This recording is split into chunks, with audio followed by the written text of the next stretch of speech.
So it's usually a time, yeah, where like you don't really feel like you have much going on, and like it's a weird time because the hormones aren't really at their best. Like you just finished a show, testosterone is lower.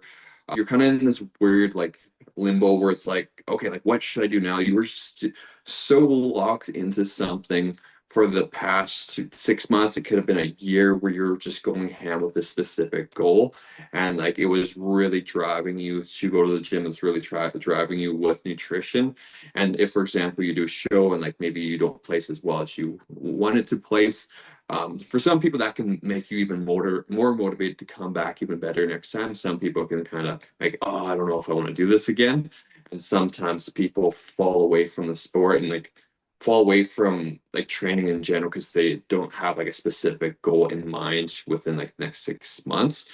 So I find this is where people tend to get into that mindset, and especially if they're getting into like some eating disorder, like binging for a little bit, as their hunger is so high and they're seeing their physique kind of fade away.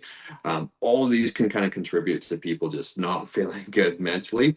So it's very important during that post-show period to have an actual game plan in terms of the recovery. Like, okay, like we don't want to just go to like competition prep mode to, oh, just eat whatever you want, do what you're doing in your past off season and just follow your hunger cues because you can blow up and gain like 30, 40, 50 pounds within like 2 to 3 months. So you still want to make sure you have structure. So setting yourself up with, I know Team 30 MJ quotes like the recovery diet, where you're trying to gain an appropriate weight of gain per week or per month, so that you're getting to a healthier body fat percentage to feel normal.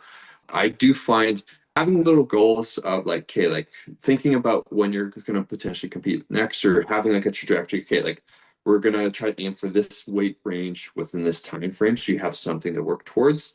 I do notice like right after competing, generally having like 2 or so weeks of kind of lighter, fluffier training, just kind of getting in there and literally just having fun with it, I find is a nice thing post show for the first 2 weeks, and then really starting to get structure with your training after those 2 weeks, working on body parts that you need to improve upon.